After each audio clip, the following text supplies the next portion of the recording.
Good morning on Sunday, June 30th. Just got up, walking down to have some breakfast before we start our day. Supposed to be horseback riding, hence the John Dutton attire. Speaking of John Dutton, Horizon American Saga just came out on Friday. Make sure you go out and see it. Support Kevin Costner and his decision to leave Yellowstone to go make this movie. All right, we are at the diner, so we're going to let you go. We're going to have something to eat. See you in a little bit.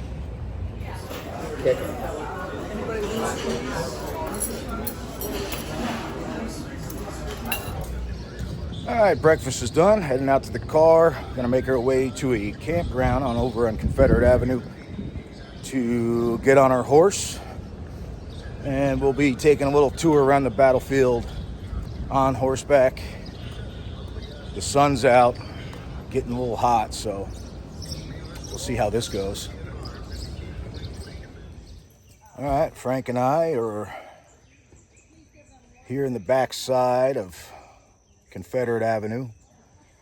We got our rides back there, getting ready to take our tour throughout the battlefield.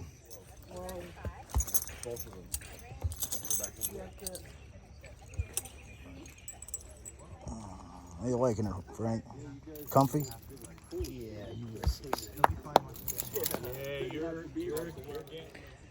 All right, we're about to start this tour. I got a decent horse, very reminiscent of Traveler, Robert Lee's horse, so that's kind of cool. Frank's horse is named Ulysses. So, would you guys like a water bottle? Very fitting. I would. A decent respect for the opinions of mankind requires that they should declare the causes which impel them to the separation. We hold these truths to be self-evident that all 1869 went on to Making our way behind the Confederate line. Age of 18 to study art, then on to Paris. Right around the area of the picket, Pettigrew and Trimble charge of the 3rd of July. Facial features. They are experiencing different ranges of emotion out on the field. One guy's wounded. One guy is definitely showing art. You know, art being subjective, and you're standing out there and you say, what does that actually, what do you think he's saying to that young man to make him cross the field? And you think about that for a moment. Granite stone that the United Daughters of the Confederacy, after they dedicated the monument, Borglum was here, they walked back and had to dedicate. Having a little trouble, Frank? No, he's just not listening. Just hungry? He's hungry.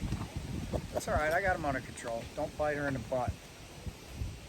Don't do it. Good boy. Good boy. I know. My horse is pretty chill. Just enjoying the ride. Yeah, just like you're me. going to enjoy the shade back here. The breeze always is nice back through here. So for the remainder of his life, but still alive. So he's very fortunate. Down west of town, towards the Marksburg area. So this one was rented by Jacob Eckenrode. Okay, so it's leased out. But what I want you to see is in the sense that these things are fired during the battle, and this one will burn down due to a shell striking it on July 2nd. So this one is it's a replacement of a replacement. It got hit by lightning and it burned again. But I will say this about horses, folks, if you don't know, they are so Tell you what, Frank, You can ride a horse too. this is coming pretty natural to me. Yeah, me too. How you move? How you move when I'm talking? Let's go. We're not eating. We're not eating. It's not a rest break. Everybody good? Oh yeah. We're ready to gallop across the field. I know. What a good horse I got. Trail going up 12 o'clock.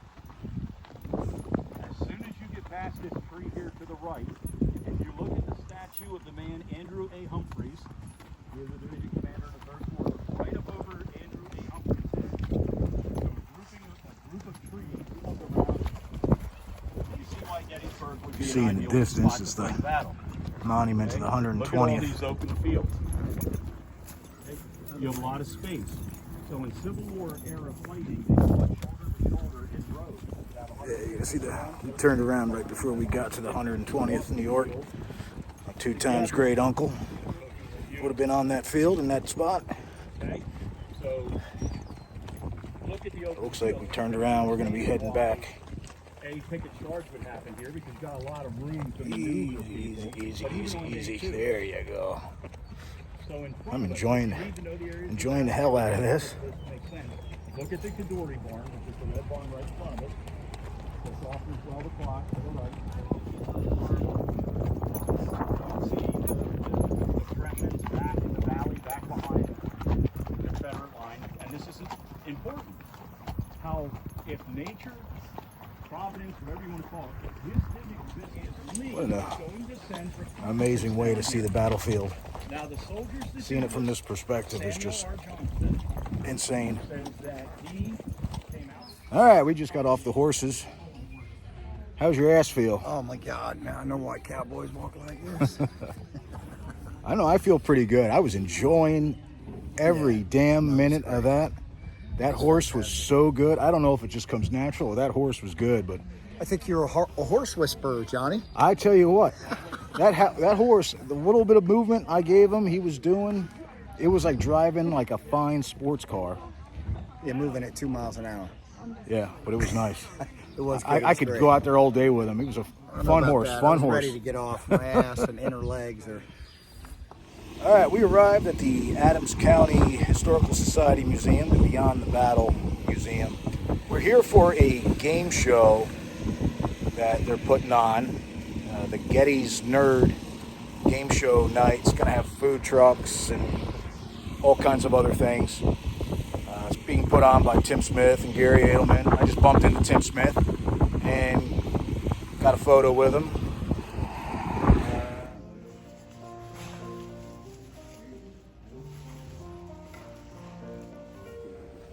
What up? What's up? Pieces.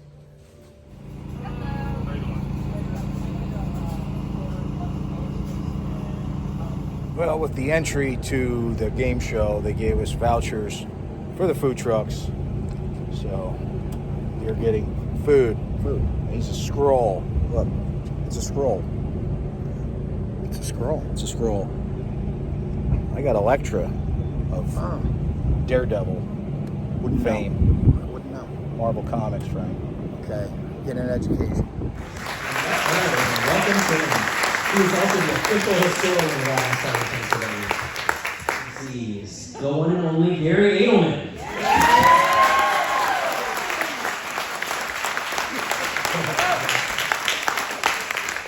Gary is the author, co-author. Scorers. Looks like there's some mess ups over there. That's okay. That would be my fault. I'm sure I placed those. So we're gonna have some fun today, right? Ready to have some fun? This is couple of rounds. It was really tight, and things got a little tougher as we went. Congratulations, you all. We are going to reconvene. I'm not looking at this. At I think about 5:18. 5:18. We're going to have more quiz questions. We have some visual questions coming up after this. If you don't care about the visual questions, you can come back at 5:22. Okay? Questions all ready then. Thanks. You're welcome to bring the food back up here too. Yeah, you can eat up here, sure. All right, we are in break in between first part of the game show, second part of the game show. Any comment on the event so far, Oh my Frank? God. Yeah, I thought I knew a little about Gettysburg, but I don't know nothing. These guys are. I thought he was a fanboy. Oh my God. I took the test. I got a 46 of the test. These guys are like 86 and above on the test. And It's insane. the questions that they're given are so specific, so specific. Anyway, it's enlightening. Yeah, it's been enjoyable. It's fun. It's definitely some Getty's nerds. What are they called? Gettysburg's nerds. Well, Sure. it's the Getty's Nerd Contest, so it is definitely true to the name. It's definitely true to the name. Deuces. That's the get out of here music. Right after the pickup, so. finished up the game show. Now we find ourselves on Baltimore Street again. But good time at the game show. Yeah, it's crazy. They were giving out prizes for best t-shirt. But Gary Edelman said he couldn't give me a prize for my t-shirt because he said it was too political. Never fight uphill, me boys. It's a famous Robert E. Lee quote. When he was a leprechaun. But he did say that the shirt was very funny. He just couldn't give me a prize because it's too political. But really, what isn't political nowadays? Every time Trump opens his mouth, let's indict the motherfucker. Let's indict him. but anyway, all right, here we are back to Sweeney Tavern to sanctuarize. Oh, yeah. So, I'm gonna sit here for a drink or two just to relax. We have nothing else going on for the rest of the night. So, when we make it back to the hotel, it's bedtime, so we'll see where the night takes us from here. All right, here we are. Making our way down Baltimore Street again. It's my line. All right, we're making our way down Baltimore Street again. Thaddeus Stevens. Thaddeus. And from here, I think we are gonna maybe take a car ride over to the seminary. They are playing Gettysburg outside, so maybe we'll just go for a quick drive, quick walk, and then finish the night with maybe some coffee somewhere. All right, Maybe. yeah, we'll see where we go. For sure. Kisses. Thank you. Well, we ended up parking the car right in front of the seminary, and I noticed the sunset, so we stopped and we filmed the sunset for a little bit. And now we're making our way just slightly down the road here, where they are playing an outdoor movie. I don't know if you can make it out, right over here. We're gonna, So happens to be Gettysburg. yeah, they're playing Gettysburg. Huh?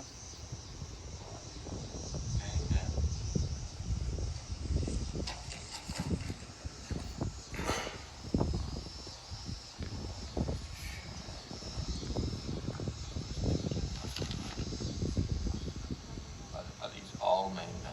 Yes, sir. And fine big fellas they are, too. Detail! Hey! Get your detail! You heard it, Johnson. Pay attention. Gotta keep these men back on their feet. Hey.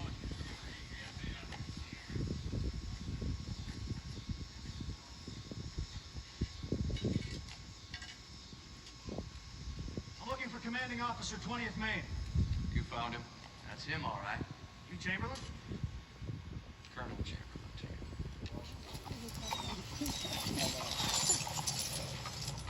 Relatively a lot of troops up this road. And then the northern one, too, so Sir. All right. That's a nice little thing they got over there, and the movie's going, and my camera wasn't picking up, but there's fireflies everywhere, just flying around all the people. It looks very, very cool.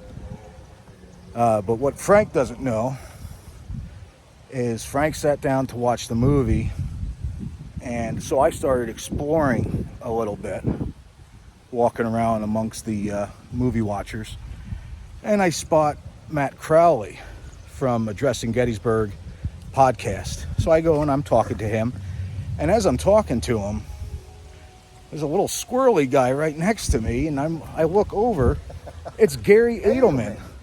And he's all incognito with a hat and everything. So I get a picture with Matt. I get a picture with Gary Edelman. And Gary Edelman was funny. He's like, what do you want me to do? You want to act? You want to do a play? So I got a bunch of photos with him. I'll have to post those. I'll have add a couple seconds. I don't usually post pictures in the videos, but these are I have to check the photos out. And then on top of that, so Gary Edelman walks away, and as he walks away, this somewhat muscular dude comes up behind me, and it's Bo Brinkman, who played Major Taylor in Gettysburg. So I got a couple of photos with him. Unbelievable. Unbelievable. And I don't know nothing. He's All I'm watching the movie. He was just Where's watching my- the movie. Where's my picture? Why can't I get pictures with these people? Jeez, John. Unbelievable. It just happened out of the blue. Oh, wow. So, No deuces for you. well, I'm sorry, Frank.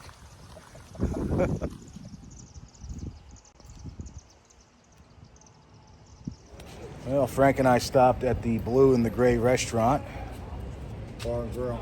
It is right in front of our hotel, and being that it's a Sunday night and there's not a whole lot open, we went in there, took a chance that they had coffee, and they did. So we took it to go. Now we're going to go sit on a bench, drink it, Recap the day's events. recap the day's events. Set the schedule for tomorrow. Well, at Adams County Historical Society today, I picked me up a little book. It's the Gettysburg 30th anniversary of the movie. And I figure I'd just flip it over to the one actor here, Bo Brinkman, the guy I just bumped into. Not only was he Major Taylor in Gettysburg, but he was also in a Gettysburg Christmas. If you know how to see that movie, let me know, because I've yet to figure out how to see this movie. But I'll show you his little blurb in the book.